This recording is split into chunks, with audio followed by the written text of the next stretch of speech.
Olá pessoal, nessa primeira aula do curso de escrita criativa eu vou compartilhar com vocês um pouco da minha experiência no jornalismo impresso.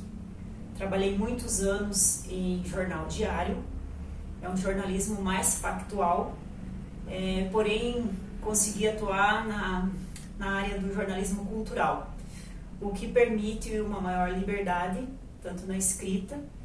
Por isso eu fui mais para o jornalismo literário e também permite um aprofundamento maior dos temas, o que me levou, de certa forma, à revista.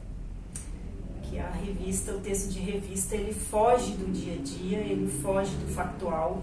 É possível você se aprofundar mais nos temas, você pode se libertar mais na escrita, você pode realmente exercer a escrita criativa. Não que no jornalismo impresso não possa, mas em função do tempo, das equipes enxutas, do desmonte que houve, ao longo dos anos, isso fica mais prejudicado. Não tem como você falar de escrita criativa sem você falar de uma organização que vem antes da escrita. E vamos começar aqui pela entrevista. Eu elaborei aqui uma espécie de um roteiro para a gente falar um pouquinho da entrevista, da questão da importância da entrevista nesse processo todo. Eu costumo dizer que as respostas, elas não estão apenas nas palavras, elas fazem parte, mas muitas vezes as respostas vêm de todo o ambiente, dos cheiros, dos sentidos, de uma série de circunstâncias que estão ali a seus olhos, para serem observados. E é aí que entra a questão de você repensar a caminhada no jornalismo criativo. Em se tratando de perguntas, é interessante e é prudente, que você elabore perguntas criativas, elabore perguntas fortes, contundentes, pois perguntas óbvias, elas vão resultar em respostas óbvias e num discurso vazio. Isso é muito comum quando a gente vê no jornalismo factual as mesmas fontes sendo entrevistadas sobre os mesmos assuntos sem aprofundamento nenhum. É um discurso vazio que não se comunica com ninguém. Ele é posto, as pessoas têm a ilusão de que aquilo está estabelecendo uma conexão, mas não está. Eu considero a entrevista a essência do bom jornalismo. Mas para uma entrevista bem feita, você precisa pensar o seguinte, que entrevista não é só técnica, é técnica também, mas é pesquisa, como já falei, conhecimento do assunto, respeito com o entrevistado e principalmente a questão da observação. Quando você vai para uma entrevista, você não pode focar somente no que o seu entrevistado está falando. E a maneira como você elabora e como você faz as perguntas também será a maneira como ele vai te responder. Então aqui eu falo muito da questão da organização da pauta. Antes de se aventurar numa entrevista, organize uma pauta, faça uma pré-pauta. Pesquise sobre o entrevistado, tente descobrir fatos sobre o entrevistado, hobbies, gosto. Por que isso? Porque aí você vai transcender tudo isso. Você vai além. Isso é o que todo mundo sabe. Isso é base. É superficial. E a ideia da escrita criativa é você sair da superfície. É você se aprofundar. E você só vai se aprofundar se você for preparado para a entrevista, se você conduzir a entrevista de maneira que a pessoa se sinta muito à vontade para confidenciar sentimentos, emoções contigo. Digamos assim, para abrir o baú. As pessoas às vezes têm dificuldades, mas é nesse momento, nesse instante, que você tem que estar atento às percepções, aos olhares, aos gestos, porque ali também é o momento da fotografia. Geralmente, quando se faz uma reportagem em perfil, que vai resultar lá no texto criativo, o fotógrafo está te acompanhando. E se você aguçar o personagem, se você for assertivo nas perguntas, e de maneira que você toque ele, você vai ter reações, expressões que você não vai conseguir de outra forma. E não se preocupar muito em fazer muitas perguntas. Faça perguntas bem feitas, saia do óbvio, que essas respostas elas darão vazão para novas perguntas. Aí entra a questão sua, do jornalista, do profissional, da intuição, da rapidez, do pensamento lógico, rápido, para conseguir alinhar o que o entrevistado está falando e você já propor uma nova questão. Outra questão importante quando se fala em entrevista é a questão da naturalidade. Geralmente quem é entrevistado tem muitas pessoas que têm timidez, outros não se sentem confortável com o gravador. Aí você pode quebrar o gelo. Comece conversando sobre assuntos aleatórios, comece brincando. De uma maneira estratégica você vai entrando naquilo que você quer. As pessoas elas adoram falar de si próprias, mas isso quando elas se sentem acolhidas. Aí está a questão da naturalidade. Monte como se fosse um bate-papo, sem intimidação, sem se sobrepor à pessoa. Acho que entra um pouquinho a questão da humildade. O jornalista ele tem que ser humilde e conduzir toda essa trajetória de forma mais serena possível. Porque quanto mais espontânea fluir a entrevista, melhor será o resultado final. Mais sentimentos serão colocados ali, mais percepções você terá. Entra aí também a questão da confiança. Quando você estabelece uma relação de confiança com o seu entrevistado, você já andou 50% do caminho. Porque a pessoa ela só vai confidenciar algumas coisas contigo se ela se sentir segura. E aí também entra a questão da trajetória do jornalista, né? Construir uma caminhada pautada em ética, e que lá no futuro você possa entrar por qualquer porta, ser bem atendido e a pessoa olhar e falar: não, para você eu concedo uma entrevista. Isso pode não ter um valor monetário significativo, mas isso tem um valor muito maior. Quando a pessoa confia no seu trabalho e ela se entrega para a sua entrevista, no caso, né? É uma relação que se constrói, é uma relação duradoura. E isso vai replicar em outras situações também, né? Como eu já falei, uma entrevista ela não se limita a perguntas e respostas. Ao mesmo tempo que você está ali perguntando, o entrevistado respondendo, o seu olhar deve estar em 360. Você vai perceber um gesto, uma lágrima, um sorriso, um olhar diferente e, é claro, né, o ambiente. Os objetos falam muito da pessoa. Um porta-retrato, uma lembrança, um souvenir, qualquer coisa que esteja no ambiente, se for na casa da pessoa, se for no escritório,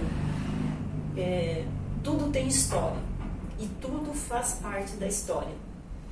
Então não minimize os detalhes, não se atenha somente à fala, porque depois você vai construir um texto.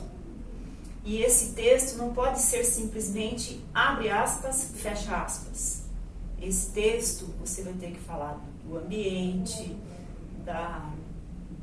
do dia, do tempo histórico, de toda uma série de circunstâncias que estão ali ao redor. Porque se fosse somente transcrever o que a pessoa fala, isso não é um texto criativo. Você só está fazendo uma transcrição.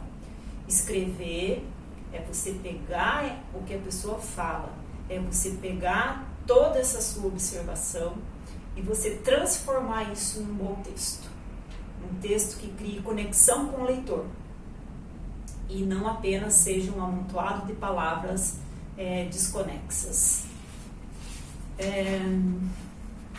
Já falei um pouco de não se limitar ao óbvio. Você até pode começar com o óbvio como uma maneira estratégica de quebrar o gelo. Mas não se contente com o óbvio, não tenha preguiça. Uma das coisas que eu falo muito, não tenha preguiça de ir até o entrevistado, seja lá onde for, de sentir onde aquela pessoa vive, o que ela faz, o que ela pensa. Não tem como você conseguir isso mandando uma entrevista por WhatsApp ou por e-mail. As tecnologias até podem ajudar em algumas situações para assuntos técnicos. Agora, quando se trata de escrita criativa, é in loco, é olho no olho. Todas as minhas reportagens eu faço in loco. Dificilmente, raramente alguma entrevista eu fiz por e-mail, quando é alguém muito de fora, um assunto muito técnico. Aí entra outra questão que as pessoas perguntam muito, que é sobre criatividade. Como desenvolver a criatividade? Todo mundo pode ser criativo ou não? O que eu penso?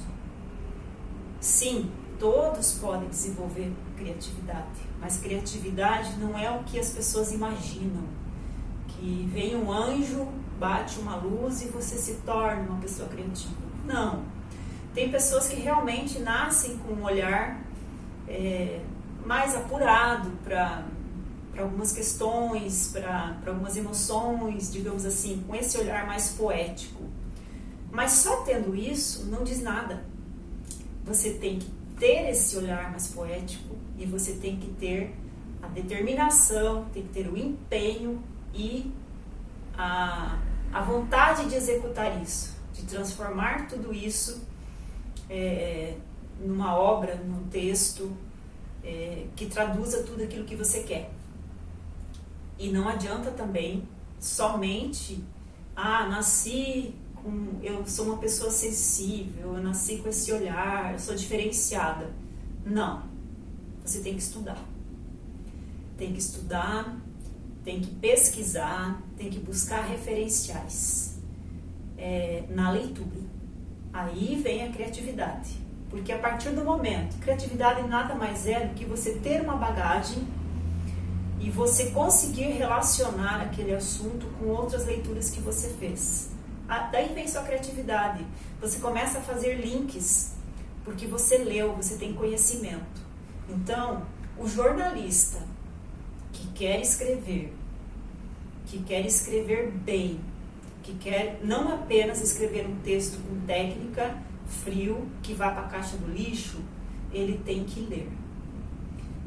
Eu nem digo ler muito, tem que ler com qualidade. E saber pesquisar, saber buscar referências fora.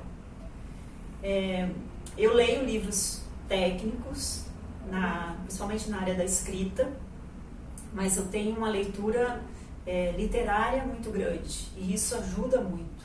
ajuda na construção do texto, ajuda na construção na questão de ambientação, de cenário, de você ser mais sintético. Há uma grande dificuldade na síntese. Muitas vezes uma frase que você pode dizer em 3, 4 palavras, a pessoa se estende num parágrafo cansativo. Então, eu estou aqui com alguns livros que eu vou dar dicas para vocês.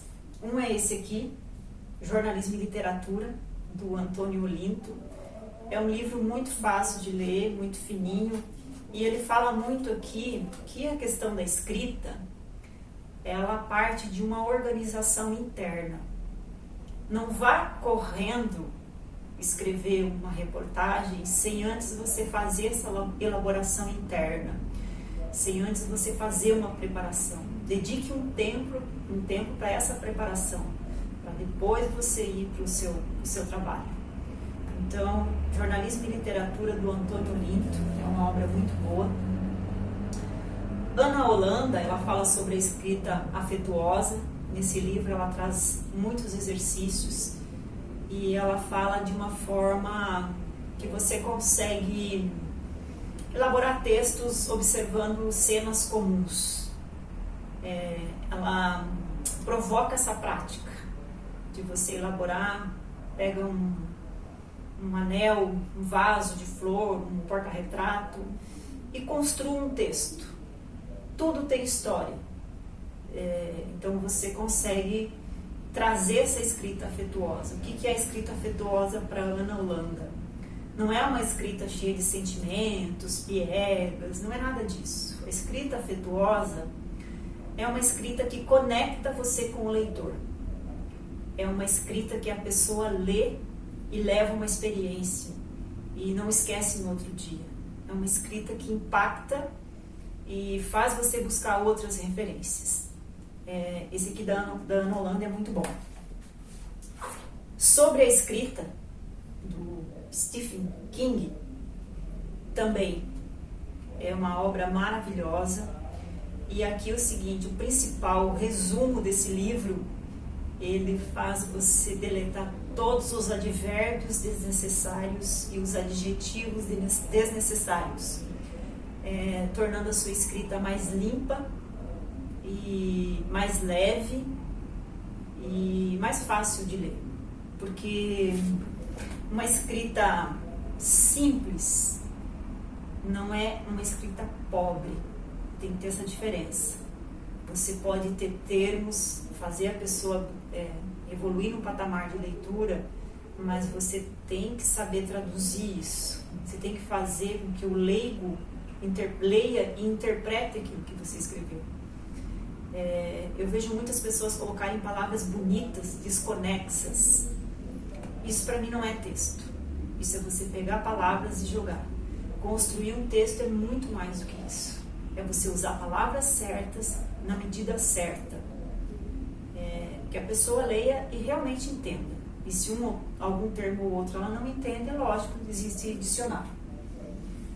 Aqui o Christopher, A Jornada do Escritor, ele fez uma obra baseada na Jornada do Herói, do Campbell, um livro muito bom também, um pouquinho mais pesado, a leitura pesada. Caminho do Artista, da Julia Cameron, ela também traz vários exercícios, propõe que você escreva todos os dias para você se libertar a gente acaba se boicotando, né? Se libertar desses boicotes e deixar a livre associação fluir. E ela fala muito da questão da espiritualidade também, que eu acho que tem muito a ver com essa questão de observação, essa capacidade de você observar, de você olhar para o fato e deixar o fato olhar para você também. De não ter uma visão unilateral das coisas, mas ter uma visão mais ampla. Falando em livros não técnicos, tem 2 autores que eu gosto muito, que eles escrevem muito bem, que é a Isabel Allende, Eu a considero a maior escritora latino-americana de todos os tempos. Ela trabalha com realismo mágico, a forma como ela conduz a história, a forma como ela constrói os cenários, como ela descreve. Eu aconselho a leitura de todos os livros da Isabel, e é uma leitura muito prazerosa. O John Steinbeck é um norte-americano. O livro mais famoso dele é As Vinhas da Ira, e esse aqui também, e de Ratos e Homens. É uma leitura das Vinhas da Ira, e nesse livro Inverno de Nossa Desesperança é uma leitura um pouco mais pesada, mas uma escrita maravilhosa, impecável. E entre tantos leitores, Milton Ratum, do Brasil, e claro, poesia. Eu gosto muito de poesia e acredito que a leitura de poesia, ela traz muita bagagem para quem quer construir textos criativos, porque a poesia ela permite interpretações diferentes, ela permite você viajar pela palavra. Por exemplo, Manuel de Barros é um poeta que brinca com as palavras, mas brinca de uma maneira que você entende, e naquela análise, naquela construção poética dele, você consegue visualizar os cenários, visualizar as paisagens que ele constrói em sua mente. E assim tem tantos outros livros, e por isso que eu falo que não existe uma pessoa criativa sem leitura. É imprescindível a leitura, qualquer tipo de leitura. Leia muito, leia com qualidade, leia sempre. Essa é a dica, foi bem rapidinho, mas a gente conseguiu traduzir um pouco do pensamento.